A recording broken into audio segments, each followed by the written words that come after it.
Musk probably invented Bitcoin. 일론 머스크가 비트코인을 개발했을 것이다. 이 글을 쓴 사람은 여러분, 현재 비트코인이 1억 6천만 원 돌파로 난리인 지금 한편에서는 더 큰 일이 벌어지고 있습니다. 이 한국인은 천조 AI 시장에 1초도 망설이지 않고 올인해서 전 세계를 충격에 빠뜨렸거든요. 앨런 머스크도 질투하고 중국과 일본이 떨고 있는 이 천재의 정체. 여러분도 분명 아는 이름인데 과연 누구일까요? 좋아요, 구독 눌러주시면 더 좋은 영상을 만드는데 큰 힘이 됩니다. 안녕하세요. 저는 베이징에서 20년간 투자업계에 몸담고 있는 리웨이강입니다. 중국 최대 투자회사인 차이나 인베스트먼트에서 아시아 투자 담당 부총재로 일하고 있죠. 베이징 대학교를 졸업한 후 월스트리트에서 15년을 보내다가 중국으로 돌아와서 알리바바, 텐센트 같은 기업들의 초기 투자에 참여했습니다. 먼저 솔직하게 고백하겠습니다. 저는 지금까지 한국이라는 나라를 우리 중국의 경쟁 상대로 생각해 본 적이 없었어요. 그냥 변방의 작은 나라였죠. 중화민족 14억의 위대함에 비하면 한국 같은 나라는 우리 광둥성 하나 수준이잖아요.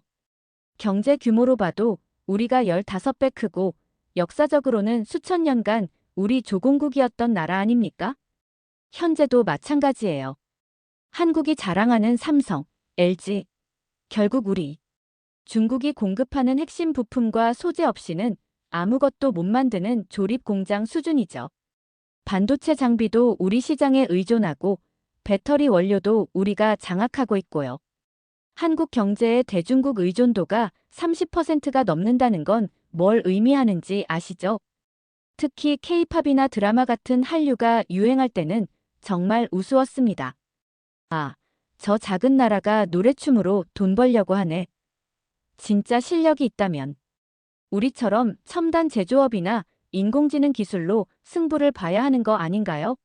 그런데 연예인 수출해서 뭘 하겠다는 건지. 게다가 그 한류도 결국 우리 중국 시장 덕분에 성공한 거잖아요. 우리가 문 닫으면 한류는 끝이에요. 그런데 5년 전 제 상사가 저에게 한 일본 기업의 회장에 대한 분석 보고서를 써오라고 했습니다. 일본 소프트뱅크라는 통신회사였는데 솔직히 짜증이 났어요.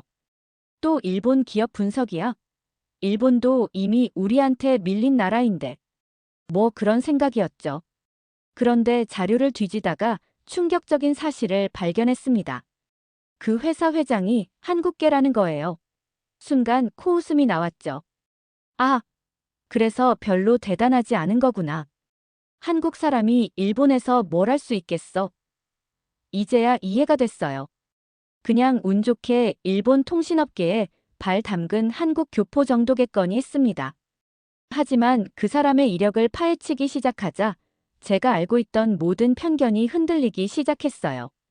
1957년 일본 규슈 사가현의 극빈한 제1교포 가정에서 태어났다고 하더군요.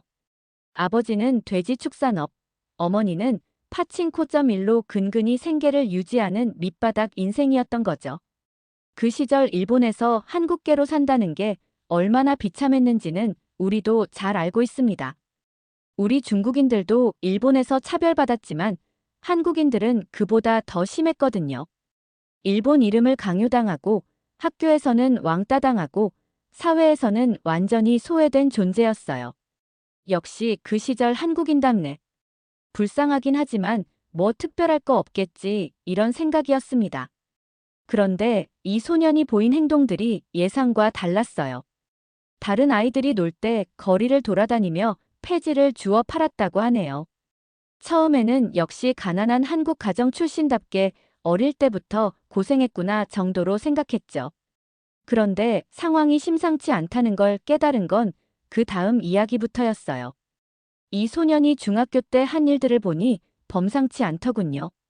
14살에 친구들과 함께 장사를 시작했다는 거예요. 학교 근처에서 빵을 사다가 더 비싸게 파는 건데 여기까지는 뭐 한국 애들 악착 같으니까 그럴 수도 있지 했습니다. 그런데 이 녀석이 단순히 빵만 판 게 아니었어요. 어떻게 하면 더 많은 학생들이 자신의 빵을 사게 할 수 있을지 머리를 굴렸다는 거죠. 그래서 빵과 함께 작은 선물을 끼워주는 서비스를 생각해냈다고 하네요. 중학생이 고객 만족이라는 개념을 알고 있었다는 말입니다. 이때부터 제 생각이 조금씩 바뀌기 시작했어요. 아, 이 녀석 좀 다른데? 단순히 돈만 벌려는 게 아니라 고객이 원하는 게 뭔지 본능적으로 알고 있었던 거거든요. 우리 중국 아이들도 장사 머리는 좋지만 이 정도 서비스 정신은 좀 특별했던 것 같아요. 고등학교 들어가서는 더 놀라운 일을 했습니다. 동급생들한테 과외를 해주고 돈을 받기 시작한 거예요. 그런데 여기서 끝이 아니었어요. 정말로 학생들 성적을 올려놓더라는 겁니다. 한국인 특유의 그 악착 같은 성격이 나온 거죠. 결국 그의 과외를 받은 학생들. 성적이 확실히 향상되면서 학교에서 가장 인기 있는 과외 선생님이 됐다고 하네요. 여기서 번 돈으로 가족 생활비까지 보탰다고 합니다. 솔직히 이 부분은 좀 감동적이었어요. 우리 중국에서도 효도는 중요하게 여기지만 고등학생이 가족을 먹여 살린다는 건 쉬운 일이 아니거든요. 한국 애들 진짜 끈질기긴 하네 이런 생각이 들었죠. 하지만 정말 놀라운 건 이 소년의 정신력이었습니다.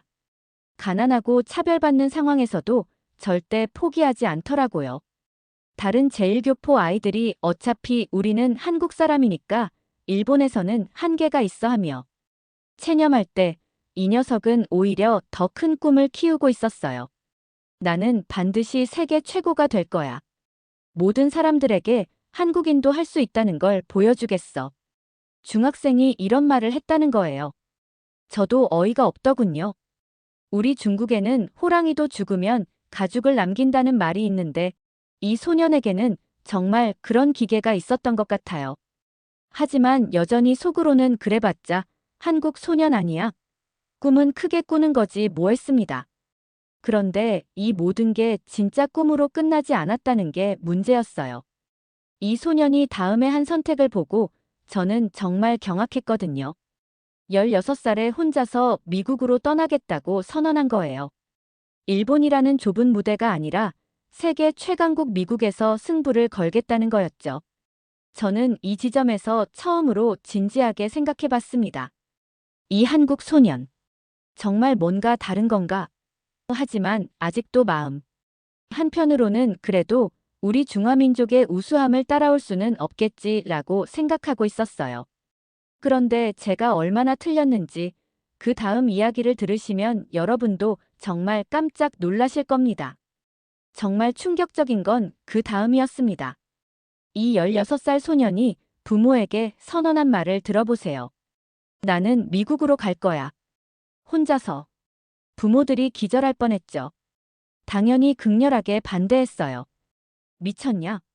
영어도 못하는데 미국에서 뭘 하겠다는 거야? 하지만 이 고집불통 소년은 물러서지 않았습니다.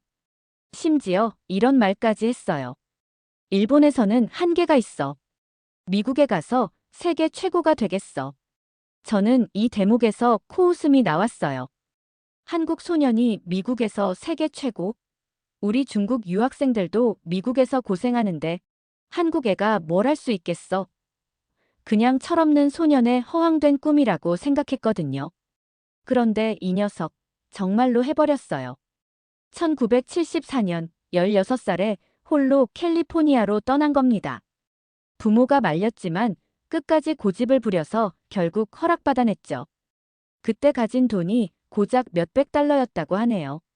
미국 도착하자마자 현실이 얼마나 처참했는지 상상이 가세요? 영어는 한마디도 못하고 아는 사람도 없고 돈도 없고 처음 몇 달은 정말 지옥이었을 거예요. 언어 장벽 때문에 주문도 제대로 못하고 수업도 못 따라가고 보통 한국 애들이면 여기서 포기하고 일본으로 돌아갔을 텐데 이 소녀는 달랐어요. 하루에 영어 단어 100개씩 외우기 시작했다는 거예요. 미친 듯이 공부했죠. 심지어 영어 사전을 통째로 외웠다는 얘기도 있어요.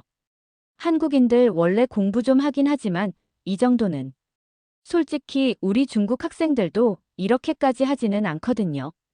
이 소년의 악착 같음이 보통이 아니었어요. 그리고 1년 반 만에 정말 놀라운 일이 일어났습니다. 캘리포니아 대학교 버클리 캠퍼스 합격. 그것도 경영학과예요. 여러분, UC 버클리가 어느 정도 학교인지 아시죠? 미국 최고 명문대 중 하나예요. 우리 중국에서도 베이징대, 칭화대 나온 애들이 가기 힘든 곳이거든요. 이때부터 저는 좀 당황하기 시작했어요. 이 한국 소년. 진짜 뭔가 다른 거 아닌가? 하지만 진짜 충격은 대학교 들어간 다음부터였습니다. 이 녀석이 학업에만 매달린 게 아니었어요. 틈틈이 사업 아이디어를 생각하고 있었던 거죠. 그러다가 19살 때 정말 어이없는 일을 해냈어요. 전자번역기를 발명한 겁니다. 요즘 같으면 별거 아니지만 1970년대에 휴대용 전자번역기라니 당시로서는 정말 혁신적인 아이디어였어요. 그것도 자신이 영어 때문에 고생한 경험을 바탕으로 만든 거라고 하네요. 그런데 더 놀라운 건 이걸 실제로 상품화해서 팔았다는 거예요. 첫 번째 구매자가 일본의 샤프 전자였는데 계약금만 100만 달러를 받았다고 합니다. 대학생이 100만 달러요. 저는 이 대목에서 정말 소름이 돋았어요. 우리 중국 대학생들도 창업 많이 하지만 대학교 다니면서 100만 달러 버는 애는 본 적이 없거든요. 이 한국 소년. 정말 범상치 않네. 하지만 여전히 마음 한편으로는 그래도 운이 좋았던 거 아닌가. 한 번의 성공으로 판단하기는 이르지라고 생각했어요. 우리 중화민족의 우수성을 인정하고 싶지 않았던 거죠. 그런데 이 소년의 다음 행보를 보고 저는 완전히 말문이 막혔습니다. 대학 졸업 후 일본으로 돌아가서 뭘 할 거라고 선언했는지 아세요? 소프트뱅크라는 회사를 만들어서 세계 최대 IT 기업으로 키우겠다. 24살 청년이 한 말이에요. 그것도 직원 2명으로 시작한다면서요. 저는 속으로 이제 정신이 나갔구나. 조그만 한국 소년이 세계 최대 IT 기업? 말도 안 돼라고 생각했습니다. 하지만 그 다음에 일어난 일들을 보면서 저는 점점 확신하게 되었어요. 이 한국인은 정말로 우리가 상상할 수 없는 무언가를 가지고 있다는 것을. 그런데 정말 놀라운 건 그 다음이었어요. 이 한국인이 소프트뱅크를 설립한 후 처음에 한 일들을 보면 정말 기가 막혀요. 24살의 직원 2명으로 시작한 회사에서 첫 번째로 한 사업이 뭔지 아세요? 컴퓨터 잡지 출판이었어요. 그때만 해도 일본에서는 컴퓨터가 뭔지도 모르는 사람들이 대부분이었는데 이 한국인은 앞으로 컴퓨터 시대가 온다고 확신하고 있었던 거죠. 처음에는 저도 그냥 운 좋게 시기를 잘 맞춘 거 아닌가 했어요. 하지만 그의 사업 방식을 보니 남달랐어요. 다른 출판사들이 기존 방식대로 할 때 이 사람은 무료로 소프트웨어를 끼워주는 파격적인 서비스를 시작했거든요. 한국인들 서비스 정신은 인정하지만 그래도 우리 중국인들 사업 감각이 더 뛰어나지 아직도 이런 생각이었어요. 그런데 1990년대 들어서면서 이 한국인이 보인 안목은 정말 소름 끼쳤습니다. 일본 통신업계에 뛰어든 거예요. 당시 일본은 NTT라는 거대한 국영기업이 통신을 독점하고 있었는데 이 한국인이 나도 통신 사업 하겠다고 선언한 겁니다. 모든 일본 사람들이 비웃었어요. 한국 교포 주제에 NTT와 맞서겠다고. 미쳤구나. 저도 솔직히 이번엔 너무 무리했네. 아무리 한국인이 끈질기다 해도 일본 최대 기업과 싸우는 건. 그런데 이 고집불통이 해냈어요. 브로드밴드 인터넷 서비스로 일본 통신업계를 완전히 뒤집어 놓은 거죠. NTT보다 빠르고 저렴한 서비스를 내놓으면서 순식간에 시장을 장악했어요. 일본 사람들이 제1교포한테 당했다며 충격받는 모습을 봤을 때 저도 좀 놀랐어요. 하지만 진짜 충격은 그 다음부터였습니다. 1999년 이 한국인이 중국에 왔어요. 그때 제가 처음으로 이 사람에 대해 관심을 갖게 됐거든요. 한국인이 중국에서 뭘 하려고. 그때 중국은 인터넷이 막 시작되던 시기였어요. 전자상거래라는 개념도 생소했고 대부분의 투자자들이 중국 사람들이 온라인으로 물건을 사겠어? 말도 안 돼 하던 시절이었죠. 그런데 이 한국인이 항저우의 조그만 아파트에서 사업하던 한 중국 청년을 만났어요. 마윈이라는 사람이었죠. 당시 마윈은 정말 아무것도 아니었어요. 직원 열몇 명 데리고 알리바바라는 웹사이트나 만들고 있던 무명의 사업가였거든요. 그런데 이 한국인이 마윈을 딱 보더니 뭐라고 했는지 아세요? 이 사람이 중국 전자상거래의 미래다. 그리고 그 자리에서 바로 투자를 결정했어요. 얼마를 투자했는지 아세요? 2천만 달러. 그것도 단 6분 만에 결정했다는 거예요. 저는 이 얘기를 듣고 정말 어이가 없었어요. 6분 만에 2천만 달러. 미쳤구나. 우리 중국 투자자들도 신중한데 한국인이 우리 중국 사업에 이렇게 쉽게 돈을 던진다고. 더 황당한 건 당시 중국 투자자들은 아무도 마윈에게 관심이 없었어요. 전자상거래. 중국에서 그런 게 될까?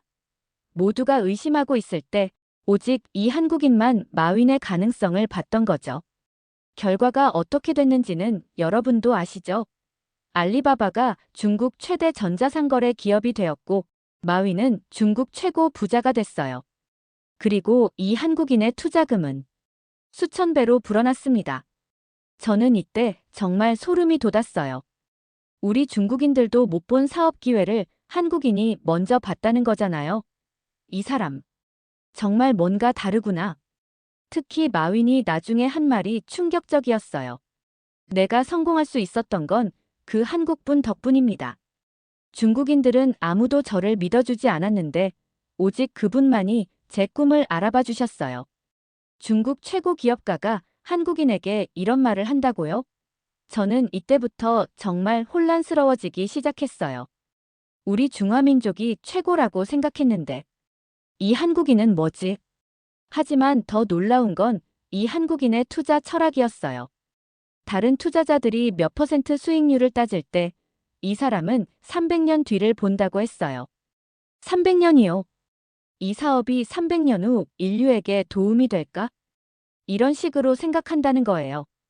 우리 중국인들도 장기적으로 생각하지만 300년은 정말 상상을 초월하는 시간이잖아요. 그런데 진짜 무서운 건 이 한국인이 앞으로 할 일들이었어요. 알리바바는 시작에 불과했거든요. 그런데 정말 놀라운 건 이 한국인이 2010년대에 벌인 일이었어요. 알리바바 투자로 엄청난 돈을 번 후에 뭘 했는지 아세요? 비전 펀드라는 걸 만들어서 전 세계 유니콘 기업들에 투자하겠다. 규모가 얼마였는지 아세요? 무려 10조 원. 당시로서는 인류 역사상 최대 규모의 벤처 투자 펀드였어요. 저는 이 소식을 듣고 이 한국인 완전히 미쳤구나 생각했죠. 그런데 더 어이없는 건 전 세계 투자자들이 줄을 서서 돈을 맡기려고 했다는 거예요. 사우디 국부펀드, 아부다비 투자청, 심지어 애플까지. 알리바바의 마법사라는 별명을 얻은 이 한국인에게 모든 부자들이 돈을 맡기고 싶어 했어요. 저도 솔직히 부러웠어요. 우리 중국 투자자들도 많은데 왜 한국인한테만 이렇게 몰려가지? 하지만 동시에 걱정도 됐죠. 너무 큰 돈을 다루면 위험한데. 그리고 제 걱정이 현실이 됐어요. 이 한국인이 투자한 기업들이 하나둘씩 문제를 일으키기 시작한 거죠. 위워크라는 공유 오피스 회사에 수조 원을 투자했는데 알고 보니 완전 사기였어요. 우버에도 엄청난 돈을 넣었는데 주가가 폭락했고요.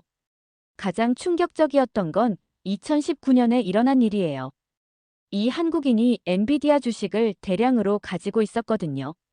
엔비디아 4대 주주까지 올라갈 정도로 많이 샀었어요. 그런데 갑자기 전량 매도해버린 거예요. 그때 저는 역시 한국인도 한계가 있구나. 장기 투자를 못하네 라고 생각했어요. 엔비디아가 AI 시대의 핵심 기업이 될 거라는 건 우리 중국 투자자들도 알고 있었거든요. 결과가 어떻게 됐는지 아시죠? 엔비디아 주가가 하늘로 치솟았어요. 만약 그때 팔지 않았다면 지금쯤 수백 조 원의 수익을 올렸을 텐데. 이 한국인은 평생 후회할 만한 실수를 한 거죠. 2020년, 2021년. 비전펀드 투자 기업들이 줄줄이 망하기 시작했어요. 총 손실 규모가 무려 30조 원. 전 세계 언론들이 이 한국인을 조롱하기 시작했죠. 마이너스의 손, 알리바바 운빨로 성공한 허풍쟁이, 투자계의 사기꾼. 정말 혹독한 비판이었어요. 저도 그때 생각했어요. 역시 한국인 수준이 이 정도구나. 한 번의 성공으로 착각했던 거야. 그런데 가장 충격적이었던 건 2022년 주주총회에서 이 한국인이 보인 모습이었어요. 수천 명의 주주들 앞에서 90도로 큰 절을 하면서 이렇게 말했거든요. 정말 죄송합니다. 제가 너무 교만했습니다. 감정에 휩쓸려서 잘못된 투자를 했습니다. 한국인이 일본 투자자들 앞에서 무릎을 꿇다시피 사과하는 모습을 보면서 저는 좀 씁쓸했어요. 아무리 제일교포라지만 저렇게까지 해야 하나?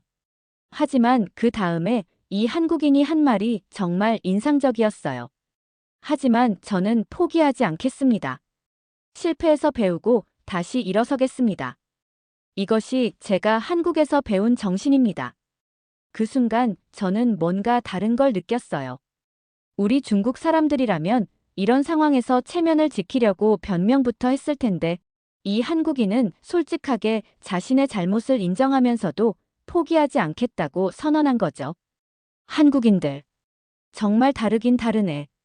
그런데 진짜 놀라운 건 그 다음이었어요. 전 세계가 이 한국인을 조롱하고 있을 때 아무도 예상하지 못한 반전이 일어나기 시작했거든요. 2023년 초 전 세계가 갑자기 떠들썩해졌어요. 챗 GPT라는 게 나오면서 AI 열풍이 불기 시작한 거죠. 그런데 이때 가장 빠르게 움직인 사람이 누구였는지 아세요? 바로 그 한국인이었어요.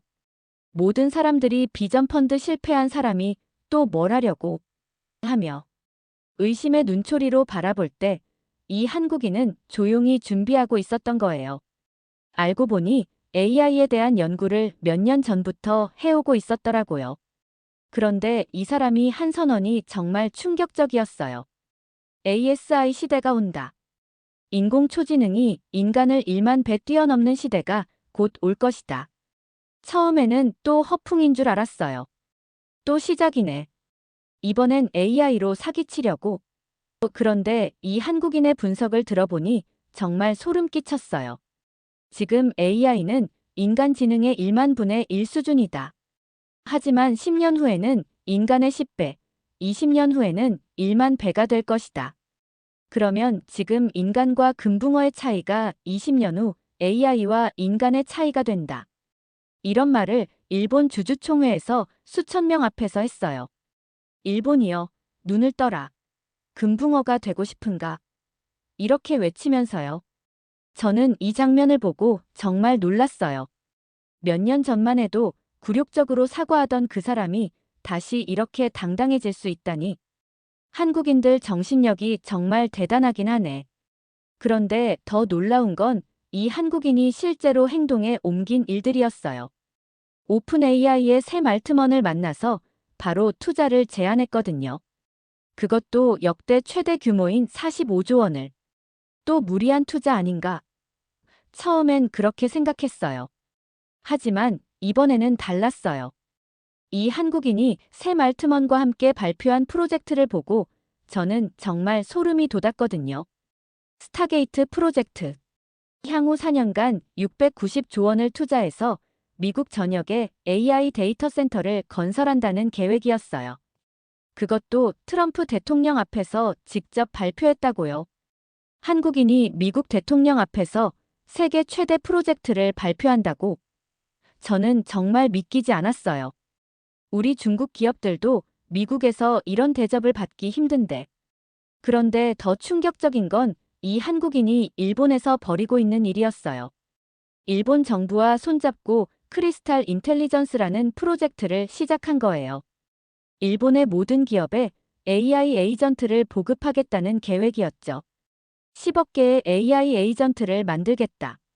이런 말을 하면서 수정구슬을 들고 프레젠테이션하는 모습을 보고 저는 정말 어이가 없었어요. 이 한국인. 정말 미쳤구나. 하지만 일본 정부의 반응이 놀라웠어요.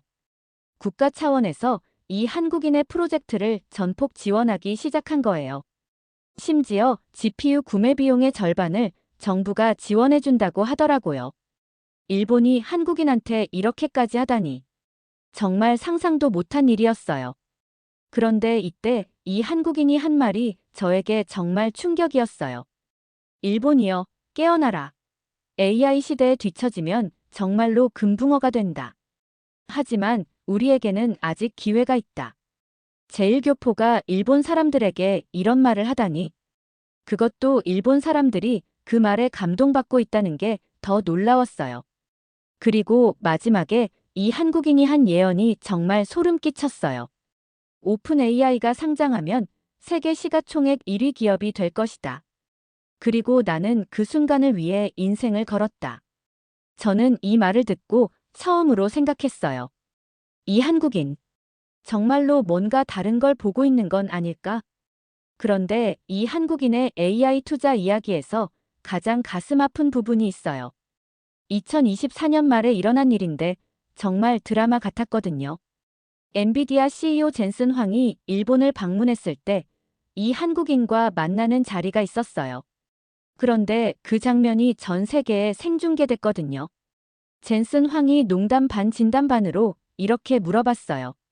손 회장님, 그때 왜 우리 주식을 파셨어요? 지금 얼마나 후회되세요? 그 순간 이 한국인의 표정을 봤는데 정말 말로 표현할 수 없는 복잡한 감정이 스쳐 지나가더라고요. 그리고 이렇게 대답했어요. 아, 정말로. 왜 팔았을까요? 지금 생각해도 정말 바보 같은 짓이었어요. 젠슨 황은 웃으면서도 좀 미안해하는 표정이었어요. 왜냐하면 그 한국인이 2019년에 엔비디아를 판 이유를 알고 있었거든요. 당시 트럼프 정부가 중국과 무역 전쟁을 벌이면서 반도체 규제를 강화했는데 모든 투자자들이 엔비디아 망했다고 생각했던 거예요. 하지만 결과적으로는 그 규제 때문에 오히려 엔비디아가 더 강해졌죠. 중국이 자체 AI 칩을 못 만들게 되면서 엔비디아 독점이 더 강화된 거거든요. 그때 이 한국인이 엔비디아를 계속 가지고 있었다면 지금쯤 소프트뱅크 시가총액이 삼성전자보다 클 수도 있었을 거예요. 수백조 원을 날린 셈이죠. 저는 이 장면을 보면서 좀 안타까웠어요. 아무리 한국인이 대단해도 완벽하지는 않구나. 하지만 동시에 이 한국인의 솔직함에 감동받기도 했어요. 다른 투자자들이라면 변명부터 했을 텐데 이 사람은 자신의 실수를 인정하더라고요. 그런데 더 놀라운 건 젠슨 황의 다음 말이었어요. 하지만 손 회장님이 2010년대에 우리를 믿고 투자해주신 덕분에 엔비디아가 여기까지 올 수 있었어요. 정말 감사합니다. 이 말을 듣고 저는 깨달았어요. 이 한국인이 엔비디아를 팔긴 했지만 그 전에 엔비디아가 어려울 때 믿고 투자해준 투자자였다는 걸요. 한국인들. 정말 안목이 뛰어나긴 하네. 그리고 이 한국인이 그 자리에서 한 말이 또 인상적이었어요. 과거는 바꿀 수 없으니까 후회해도 소용없어요. 대신 앞으로는 더 신중하게 판단하겠습니다. 그리고 AI 시대에는 절대 같은 실수를 반복하지 않겠어요. 역시 한국인답게 미련 없이 앞으로 나아가려는 모습이었어요. 우리 중국인들이라면 아마 몇 년간 그 일로 괴로워했을 텐데. 그런데 정말 놀라운 건 이 한국인이 엔비디아 실수를 만회하기 위해 벌이고 있는 일들이었어요. ARM이라는 반도체 설계 회사에 대규모 투자를 하고 오픈 AI에는 역대 최대 규모로 투자하고 이번엔 정말 마지막 승부수를 던지는 거구나. 그리고 이 한국인의 예언이 맞아떨어지기 시작했어요. 오픈 AI 가치가 계속 올라가고 ARM 주가도 급등하고 혹시 이 한국인이 엔비디아 실수를 완전히 만회할 수 있을까? 저는 점점 궁금해지기 시작했어요. 그런데 이 한국인을 진짜로 이해하게 된 건 그의 300년 비전에 대해 알게 되면서부터였어요. 다른 투자자들이 분기별 수익률을 따질 때 이 사람은 정말로 300년 후를 생각하고 있었거든요. 심지어 이런 말까지 했어요. 나는 내가 죽은 후에도 이 회사가 300년간 인류에게 도움이 되길 원한다. 처음에는 또 허풍이네 했는데 그의 행동들을 보니 정말 그렇게 생각하고 있더라고요. 단기 수익보다는 인류에게 도움이 되는가를 먼저 생각하는 거예요. 특히 인상 깊었던 건 이 한국인이 일본에서 한 연설이었어요. 저는 제1교포입니다. 어릴 때 차별받고 가난했어요. 하지만 포기하지 않았습니다. 왜냐하면 저에게는 한국인의 피가 흐르고 있기 때문입니다. 이 말을 들었을 때 저는 정말 충격받았어요. 성공한 후에도 자신의 뿌리를 잊지 않는 모습이. 우리 중국인들도 해외에서 성공하면 나는 글로벌 시민이다. 이런 식으로 말하는 경우가 많은데 이 한국인은 달랐어요. 그리고 계속 이렇게 말했거든요. 한국인은 불가능을 가능으로 만드는 민족입니다. 5,000년 역사 동안 수없이 침입받고 어려움을 겪었지만 항상 일어섰어요. 그것이 한국인의 DNA입니다. 저는 이 말을 듣고 뭔가 뜨끔했어요. 우리 중국이 한국을 작은 나라라고 무시했지만 정말로 그들만의 특별한 뭔가가 있는 건 아닐까? 특히 이 한국인이 AI 투자를 하는 방식을 보면 정말 남달랐어요. 다른 투자자들은 AI로 돈을 얼마나 벌 수 있을까? 를 생각하는데 이 사람은 AI가 인류를 어떻게 도울 수 있을까? 를 먼저 생각하더라고요. 10억 개의 AI 에이전트로 모든 사람이 더 행복해질 수 있다면 그것이 바로 제가 꿈꾸는 미래입니다. 이런 말을 하면서 눈이 반짝이는 모습을 보니 이 사람 정말 순수하네. 그런데 더 놀라운 건 이 한국인의 일본에 대한 마음이었어요. 분명 어릴 때 일본에서 차별받고 힘들게 살았을 텐데 복수하려는 마음이 전혀 없어 보였어요. 오히려 일본을 더 발전시키려고 노력하고 있었거든요. 일본이 AI 시대에 뒤처지면 안 됩니다. 저는 일본에서 자랐으니까 일본도 성공하길 바라요. 이런 말을 하는데 정말 마음이 넓은 것 같았어요. 우리 중국인들이라면 옛날에 우리를 괴롭힌 나라 하면서 복수심을 품었을 텐데. 그리고 이 한국인이 한국에 대해 말할 때의 자부심도 인상적이었어요. 삼성, LG, 현대. 한국 기업들이 세계 최고가 된 것은 우연이 아닙니다. 한국인에게는 안 되면 될 때까지 한다는 정신이 있어요. K-팝, K-드라마가 세계를 사로잡은 것도 마찬가지예요. 한국인의 창의성과 끈기가 만들어낸 기적입니다. 저는 이 말들을 들으면서 점점 인정할 수밖에 없었어요. 한국이 작은 나라라고 무시했지만 정말로 대단한 민족인 것 같다고. 그리고 마지막에 이 한국인이 한 예언이 정말 소름 끼쳤어요. 앞으로 AI 시대에는 나라 크기가 중요한 게 아니에요. 얼마나 빨리 적응하고 혁신하느냐가 중요해요. 그리고 그 면에서 한국인만큼 뛰어난 민족은 없다고 생각합니다. 저는 이때 처음으로 생각했어요. 혹시 정말로 한국이 우리보다 뛰어난 건 아닐까? 그리고 드디어 결정적인 순간이 왔어요. 2025년 7월, 이 한국인이 다시 한번 전 세계를 깜짝 놀라게 한 발표를 했거든요. 오픈 AI와 함께 10억 개의 AI 에이전트를 만들어 전 세계 모든 회사의 업무를 혁신하겠습니다. 그것도 샘 알트먼과 함께 화상으로 연결해서 발표하는데 두 사람의 케미가 정말 대단했어요. 마치 오래된 친구처럼 자연스럽게 대화하는 모습을 보고 저는 완전히 충격받았어요. 한국인이 미국 최고 AI 기업 CEO와 이렇게 편하게 대화한다고. 그런데 더 놀라운 건 샘 알트먼이 이 한국인에 대해 한 말이었어요. 손 회장님은 제가 만난 투자자 중에서 AI의 미래를 가장 정확하게 보시는 분입니다. 그분의 300년 비전이 정말 존경스러워요. 미국 최고 AI 기업 CEO가 한국인에게 이런 찬사를 보낸다고요? 저는 정말 할 말이 없었어요. 그리고 이 한국인이 마지막에 한 말이 저에게 결정타였어요.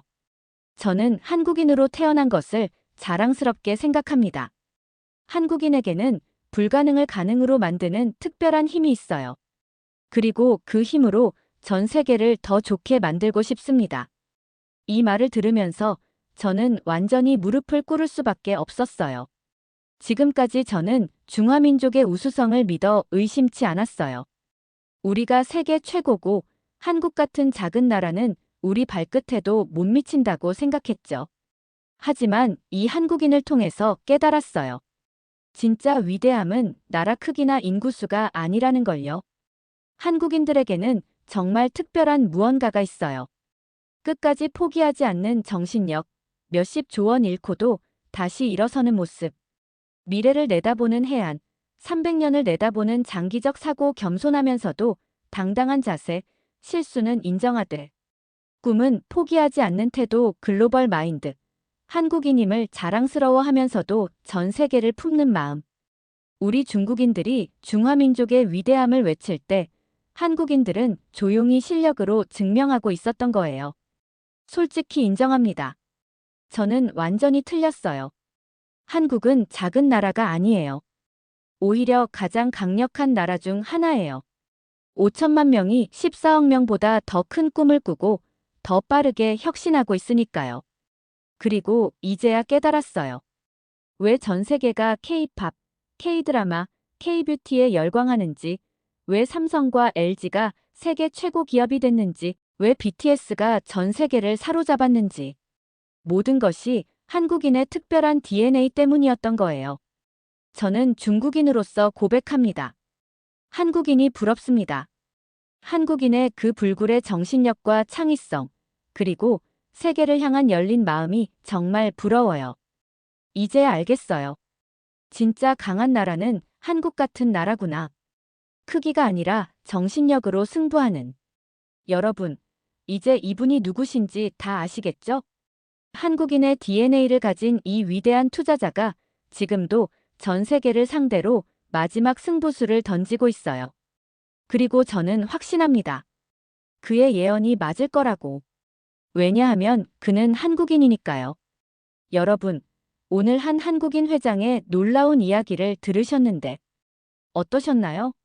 중국 최고 투자 전문가도 완전히 굴복할 수밖에 없었던 한국인의 저력, 정말 자랑스럽지 않으신가요? 댓글로 여러분의 생각을 자유롭게 나눠주세요. 이 회장의 다음 도전이 성공할 것 같으신가요? 끝까지 들어주셔서 정말 감사합니다. 오늘 이야기가 감동적이었다면 소중한 분들께 꼭 공유해 주시고요. 구독과 좋아요 눌러주시면 더 놀라운 한국 천재들의 이야기로 찾아뵙겠습니다.